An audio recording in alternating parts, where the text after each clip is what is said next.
জুলাইয়ের গোধূলির মায়ায় স্বৈরাচার আওয়ামী লীগের শাসনের গাঢ় অন্ধকার থেকে দেশকে বাঁচাতে মরিয়া হয়ে উঠেছিল অগ্নিমুখ জনতা। ঢাকার প্রতিটি মোড় যেন জীবন্ত হয়ে ওঠে, কাঁপতে থাকে বিপ্লবের প্রত্যয় আগুনে। স্লোগানের দহন শিখায় অদম্য জনতার আকুতি ছিল একটাই, আমরা পিছু হটব না, আমরা হার মানব না। প্রতিটি মিছিল ছিল স্বাধীনতাকে পুনরুদ্ধার করার সংকল্পে অটল। ঢাকার যাত্রাবাড়ি মোড় থেকে মিরপুর 10 নম্বর গোল চত্বর, রামপুরা বাড্ডা থেকে টঙ্গী গাজীপুর, মোহাম্মদপুর থেকে সায়েন্স ল্যাব মোড় আর আশুলিয়া, প্রতিটি জায়গায় ছিল অগ্নিগর্ভ জনতার এক একটি দুর্গ। জুলাই মাস জুড়ে যাত্রাবাড়ি মোড় ছিল দক্ষিণ পূর্ব ঢাকার আন্দোলনের প্রাণকেন্দ্র, যেখানে হাজার হাজার ছাত্র, শ্রমিক ও সাধারণ মানুষ একসাথে হয়ে এক অদম্য প্রতিরোধের মানচিত্র আঁকছিল। নারায়ণগঞ্জ, ডেমরা, কাঁচপুর থেকে ঢাকায় প্রবেশের মুখ এই মোড়। সরকারি বাহিনীর টিয়ার গ্যাস আর রাবার বুলেটে চলেছে লাগাতার আক্রমণ। গণমাধ্যমে প্রকাশ পায় অসংখ্য আহত আর নিহতের করুণ চিত্র। তবু জনতা পিছু হটেনি, বরং সংগঠিত হয়ে গড়ে তোলে ব্যারিকেড, চিকিৎসা ও খাদ্য কেন্দ্র, রাতভর অপেক্ষা করে নতুন মিছিলে অংশ নিতে। মিরপুর 10 নম্বর গোলচত্বর ছিল প্রতিরোধের আরেক হৃদস্পন্দন। এখানে ছাত্র যুবকরা রাতের অন্ধকারে গড়ে তুলেছিল অটল ব্যারিকেড। তাদের হাতে ছিল বাঁশ, পাথর আর দৃঢ় সংকল্প। পুলিশের গুলি, টিয়ার গ্যাস, রাবার বুলেটের আঘাত সত্ত্বেও তারা পিছিয়ে যায়নি। আগারগাঁও মিরপুর রোড ব্লক করে পুরো এলাকায় তৈরি করেছিল ব্লক পজিশন, যেখানে একটা সময় র্যাব ও পুলিশ বাহিনী প্রবেশের সাহসও পায়নি। রামপুরা বাড্ডা পয়েন্টের ছাত্র, যুবক ও স্থানীয় জনগণের মিলিত প্রতিরোধ রচনা করেছিল সাহস আর একাত্মতার এক অজেয় গল্প।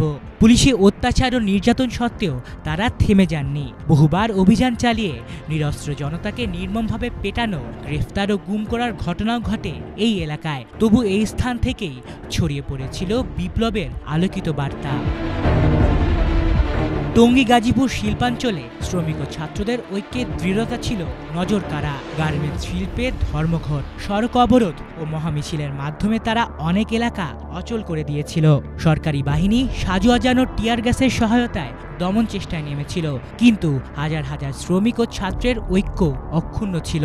ধর্মঘটের কারণে রাজধানীর উত্তরের প্রবেশপথ কার্যত বিচ্ছিন্ন হয়ে পড়ে। মোহাম্মদপুর পয়েন্টে স্বেচ্ছাসেবক ইউনিট গড়ে ওঠে। তারা রাতে খাবার, পানি ও চিকিৎসা সেবা দিত। আক্রমণের সময় নতুন ব্যারিকেড গড়ে দিত। পুলিশি অভিযান সত্ত্বেও মানুষের সাহস ছিল অটুট। এলাকায় গোপনে চলত যোগাযোগ, নানান মিছিল বের হতো ছোট ছোট বিভিন্ন গলি দিয়ে। সায়েন্স ল্যাব মোড় ছিল রাজধানীতে প্রতিরোধের অন্যতম নিয়ন্ত্রণ কেন্দ্র, যেখানে প্রতিদিন হাজার হাজার আন্দোলনকারী জড়ো হতো। রাজধানীর গুরুত্বপূর্ণ প্রশাসনিক ও বাণিজ্যিক এলাকায় প্রবেশের রুট এখান থেকেই নিয়ন্ত্রণ করা হতো। পুলিশের টিয়ার গ্যাস, সেনাবাহিনীর চাপ সামলে গেরিলা কৌশলে আন্দোলনকারীরা এই রুট নিয়ন্ত্রণে রেখেছিল। আশুলিয়া পয়েন্টে শ্রমিক ও ছাত্র ঐক্যের রক্তমাখা ইতিহাস গড়ে উঠেছিল। গার্মেন্টস শ্রমিকদের ধর্মঘট আর প্রতিবাদের কারণে পুরো শিল্পাঞ্চল স্তব্ধ হয়ে পড়েছিল। বিশেষ অভিযান ও দমন চেষ্টার মধ্যেও আন্দোলন থেমে যায়নি, বরং সংগঠিত হয়ে ফিরে এসেছে নতুন উদ্দীপনায়।